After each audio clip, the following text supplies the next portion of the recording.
Okay, guys, I want you to picture this. You're driving home, and it's late, and it's in the middle of nowhere. There's no streetlights and no cars. You're all alone on a 2-lane road, cutting through miles and miles of forests.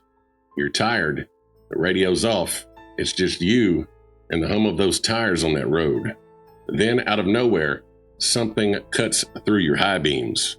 At first, you think it's just a deer, and that's when you realize it's too big for a deer and way too fast. That's when you hit your brakes and you see dust kicking up all around your car, and in your headlights, this thing stands up. Not on 4 legs, it's on 2. It's got broad shoulders, long arms, and a huge head that looks like a wolf. And it's just standing there staring at you. Now, you don't move and you don't breathe. You're just frozen, hands clenching that steering wheel. And that's when you see it tilt its head slowly, like it's trying to figure you out. And that's when you notice it leaning forward, and for a half a second, you think this thing's smiling at you. It's not the kind of happy smile that a person gives you. This is a kind of smile that shows its snarling teeth.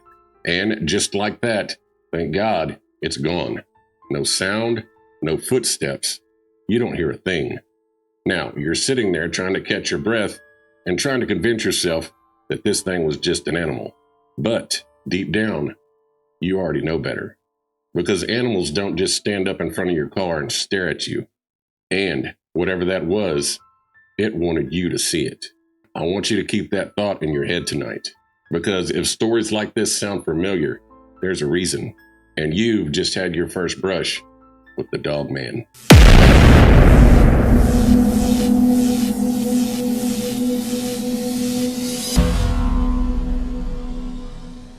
Welcome back, listeners and watchers, to another dark and creepy episode of Relative Perspective. As always, I'm your host, Steven, and I just want to say something before we get started. I'm sorry if I sound a little different. I'm just getting over a cold, and I wanted to go ahead and get this show out for you guys. I love you guys. Nothing can keep me down, so I just, like I said, please forgive me if I sound nasty. It's just the cold, so just wanted to explain that to you. Okay, anyways, let's get back into it. Tonight, we're diving into our second installment of October Confessions. Now, last week, we told you the story of Estefanía Lázaro and the Vallecas Haunting. But tonight, we're going to go a different route. Tonight, we're going to be talking about the elusive Dogman. Okay, every region has its stories. You have some people that talk about ghosts and some people that talk about Bigfoot. But then there's just this one that slips out when that fire burns low and that bottle becomes empty. This is the story about a cryptid that walks like a man. They call it the Dogman. Now, you have some folks that treat it like a joke, almost like a campfire myth. But when you really start listening, when you hear the same descriptions from people that have never met each other, that are states apart and decades apart, you realize that there's something strange going on here. And these stories, they're all describing the same thing. You got something lurking in these woods that's tall, muscular, and covered in fur. And it's got a wolf head and a man body. And they claim that it has amber eyes even when there's no light to catch it. And the part that sticks with most people, it's the way this thing moves.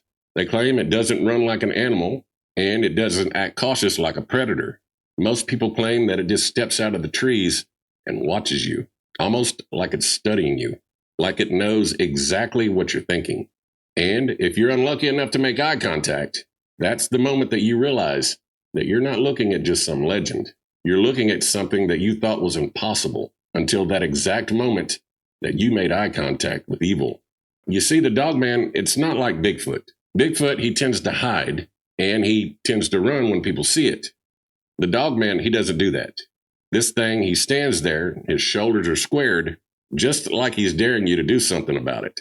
That's what makes this different. Because when the witnesses start shaking when they talk, when you hear that crack in their voice, that part that doesn't sound rehearsed, you realize that whatever this thing is, it leaves scars that doesn't fade. And honestly, that's why we're here tonight. I don't want to tell ghost stories, and I don't want to make you jump. I want to see if we can discuss the real possibility of the Dogman. And once we open that door, we're not closing it until we see what's staring back at us.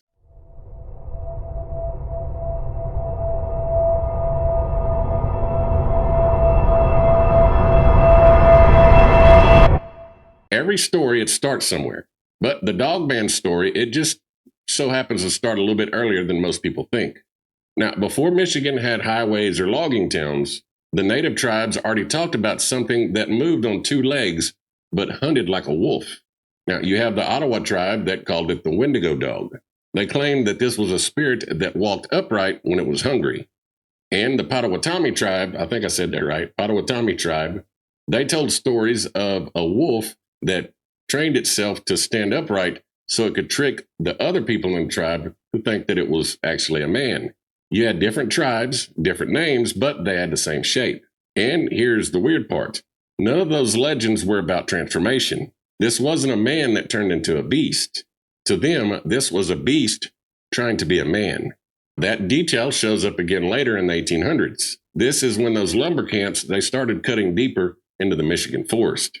You had guys that were out there weeks at a time that started coming back home, and they were talking about noises that they couldn't place. They claimed to hear heavy breathing outside their cabin. They said that they'd always hear footsteps that just stopped short of their door.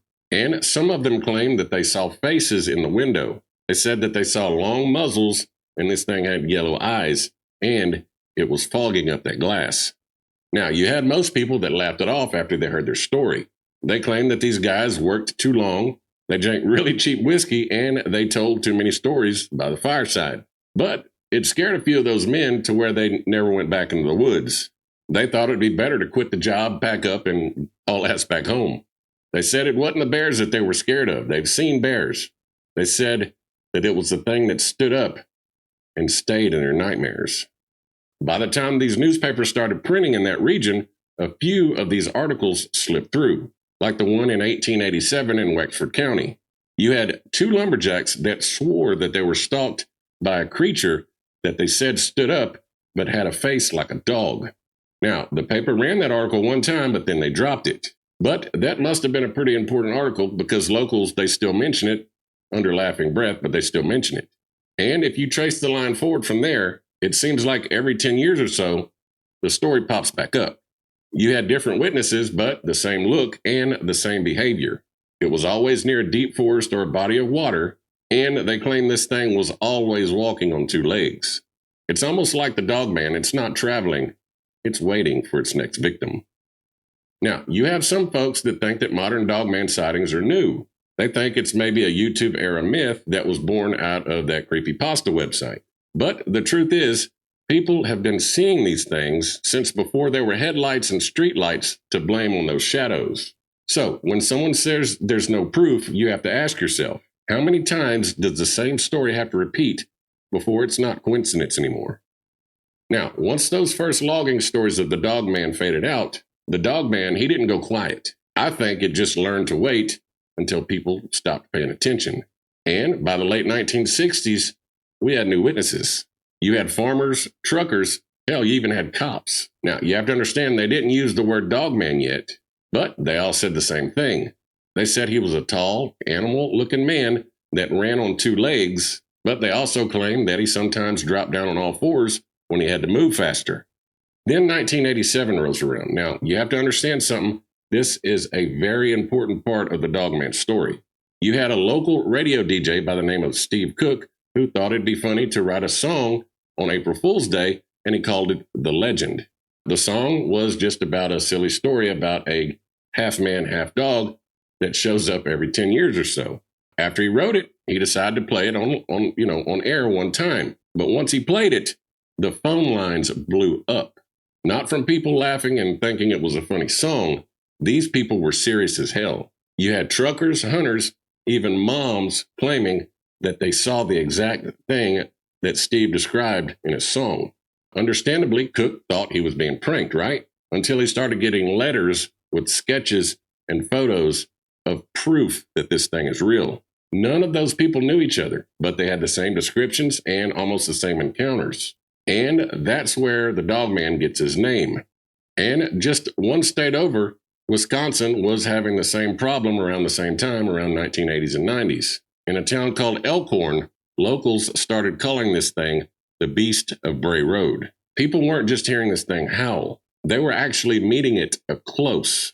You had one woman said that she was driving home from work one night, And that's when she noticed a figure kneeling on the side of the road over some roadkill. And the first thing that popped in her head was it was a man.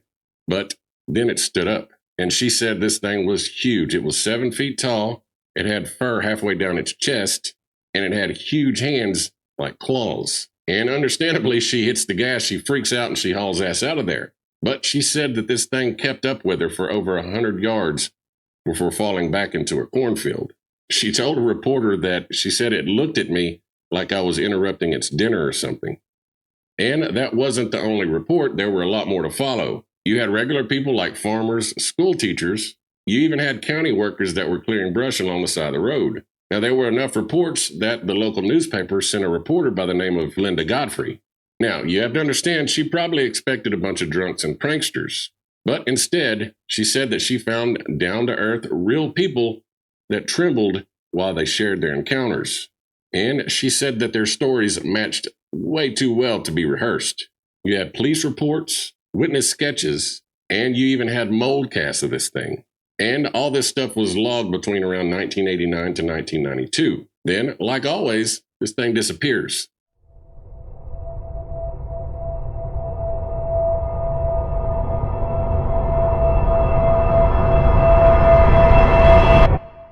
Now, you have some people that think that this thing moves with the seasons.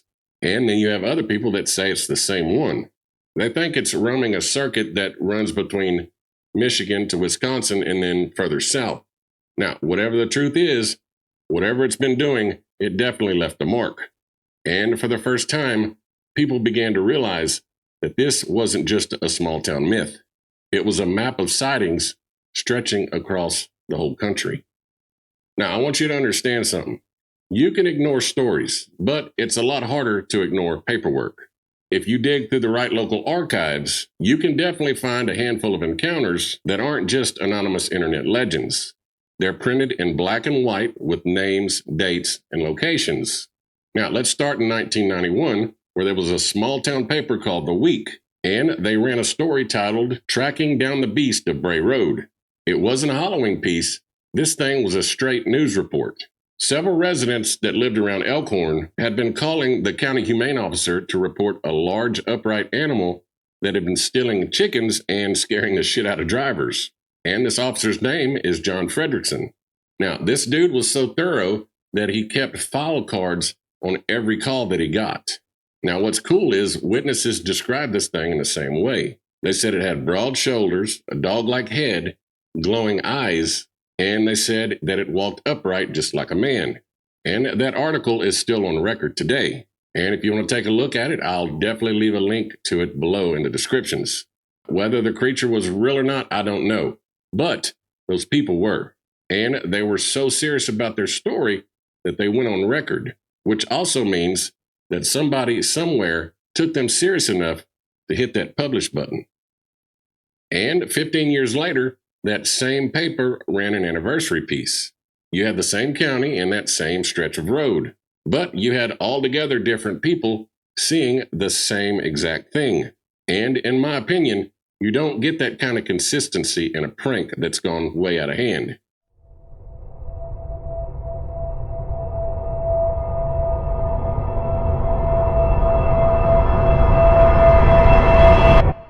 Now, let's jump to recent years back in 2022, again in Michigan. That's where this thing must live.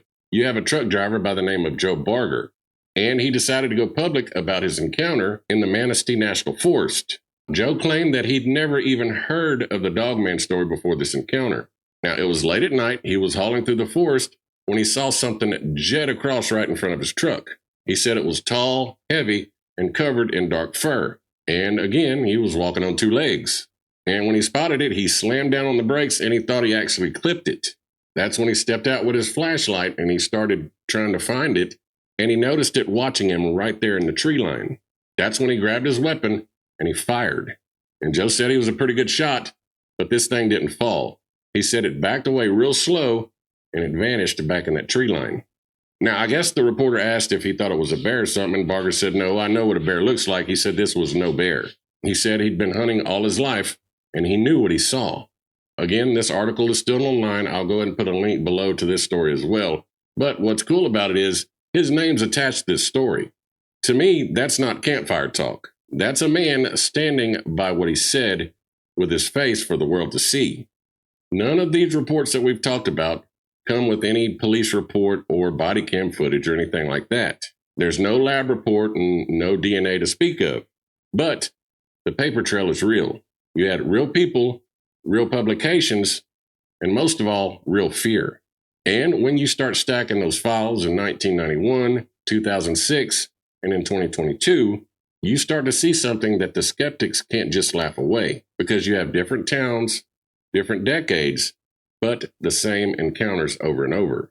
It's easy to dismiss a YouTube clip, but it's harder to dismiss a trucker, a county officer, and a newspaper editor who looked at their stories and said, let's publish this stuff. And that's the kind of proof that this story leaves behind. Not bones, not fur, but paper. Paper that said that somebody saw something and they will never, ever forget it. Now, here are just a few other stories that I found about encounters with the Dogman. Go ahead and take a look. For whatever reason, they're pretty close to the house this morning.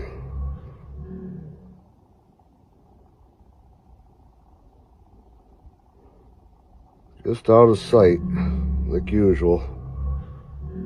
Girlfriend just came upstairs screaming, woke me out of bed, said that there's something on the roof, and I don't see it. She thinks one of them's up there somewhere. I don't know. But she said she's going to leave if I can't do something about it. So I don't know what to do here. What the hell was that? All over the damn place again tonight. I'm going to keep walking towards it.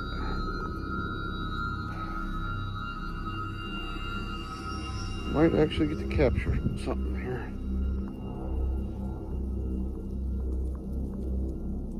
All right, whatever you are, you need to leave.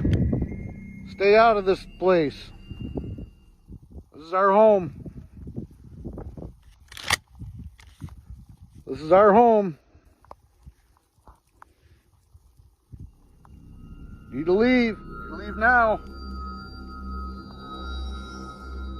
I don't think it's going to come around for a little bit. I think that'll keep it away for a while.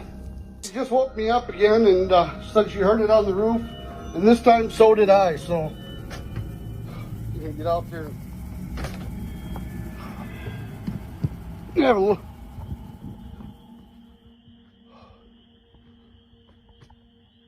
Okay. Oh, holy shit. All right. So he's one on the other side of the house. Oh.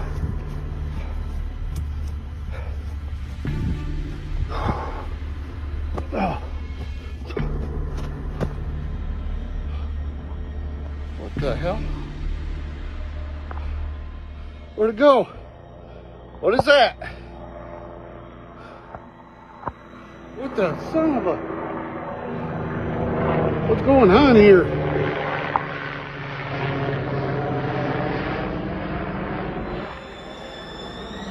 Look at the view. Wait, shh. What is that? Shh. What is it? Hey, get over here. Get over here, Rafe. What is that? What is that? Stay behind me. What is it?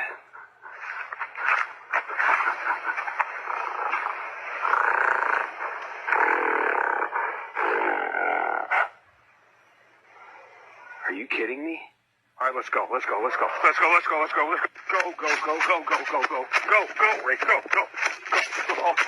sorry, so let's step, all right, listen, what is it? What is it? Is it following us? Stay right there.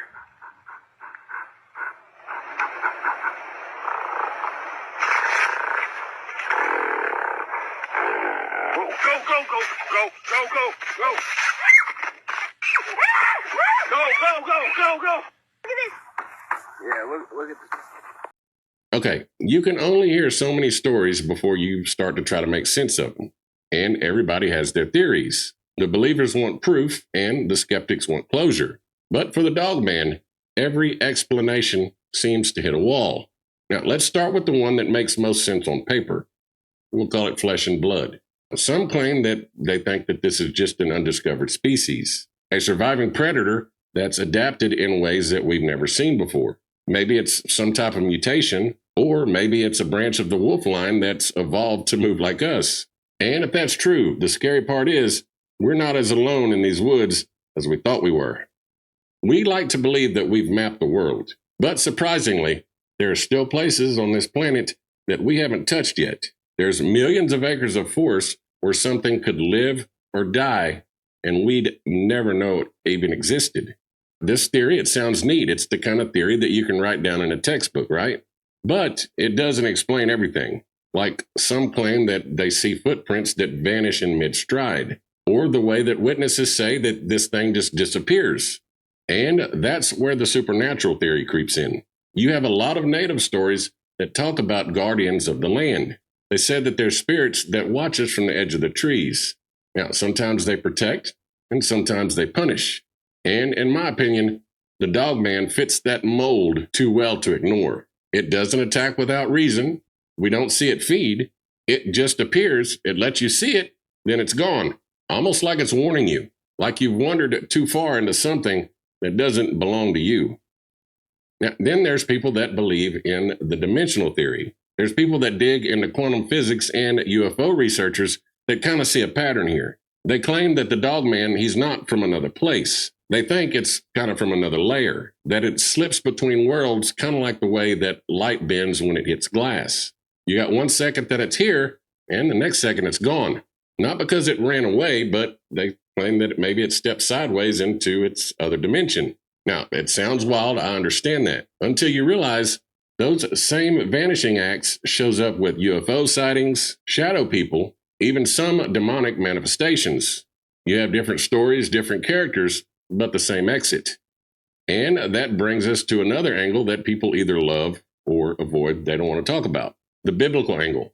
The Bible, it talks about creatures that don't fit neatly with our categories. They call them beasts of the field, or there's another thing called the wild men of the waste places. And they even talk about beings that are half flesh and half spirit. Now, I know this doesn't sound like the Dogman, but the book of Isaiah, it mentions something called satyrs. And they're described as hairy ones that haunt the ruins that were around back then. And I know I mentioned this a million times, but Genesis mentions the Nephilim. Like I said before, they're offsprings of angels and humans. And like the Dogman, these were creatures that weren't supposed to exist. And the scriptures say that after that flood, some of these things remained. I'm not trying to claim that the Dogman is one of those beings, but it's kind of strange how the descriptions kind of overlap. They claim they're tall, predatory, intelligent, and they're always tied to fear and isolation. And the one thing about the Bible is that it's full of warnings about things that walk the earth but don't quite belong to it. Things that were cast out, but they weren't destroyed. If you look at it through that lens, the Dogman stops becoming a monster and starts becoming something way more ancient. Then we have the psychological theory that maybe none of this is out there at all. Now stick with me for a second. Maybe it's inside all of us. The oldest part of the brain that's still wired for predators that's stalking us. Basically, I call it fear with teeth, a shape that our mind gives to the feeling of being hunted. Now, that one almost fits, up until the point that you remember how many people from different cultures and at different times, they all describe the same thing. The same face, the same eyes, and the same smell of blood and wet fur. So maybe all of them are right or wrong all at the same time.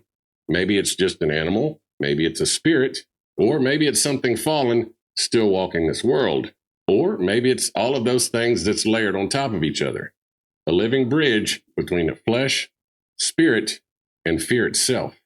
Because let me tell you something, if the Dogman is real, and even half of these stories are true, then we've been dividing this world in the wrong way. We keep trying to separate the natural from the supernatural, but maybe the Dogman lives right between those two. And maybe that space, it's not empty. Maybe it's crowded with a lot more than just that damn dog man. Just a thought. You know, the more I dig into this thing, the more I realize maybe we've been asking the wrong questions. We keep asking what the dog man is, but maybe we should be asking, why does it show up? Because if this thing wanted to kill, we'd have bodies all over the place. And if it wanted to hide, we wouldn't have seen it at all. So what does that leave? Maybe it just wants to remind us that we're not in control. We build cities, we light up the night sky, and we convince ourselves that there's nothing left out there that can scare us. But every once in a while, something steps outside that tree line, and it proves us wrong. Now, maybe it's flesh, maybe it's spirit, and maybe it's something that slipped through the cracks of creation and never found its way back. And maybe it's just a reflection of something that we've forgotten how to see. Because when people talk about the dog man, they always mention its eyes. They say they're amber and they're glowing and they're locked on you, almost like it's reading your thoughts. It's never just watching you, it's recognizing you, like it remembers what you are and what you used to fear.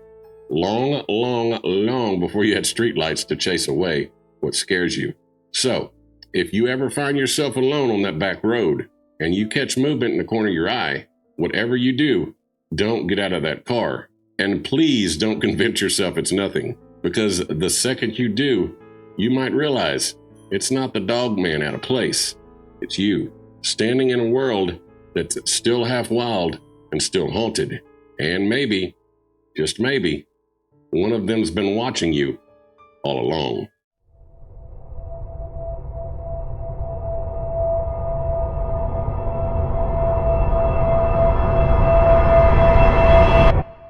Okay, guys, you've been listening to Relative Perspective, and as always, I'm your host, Steven. Now, I want to thank you for hanging with me on tonight's deep dive into one of America's most famous cryptids. Also, I don't want you to forget to smash down on that like and subscribe button. That really helps us out. And don't forget to share this with someone who loves a good Halloween scare.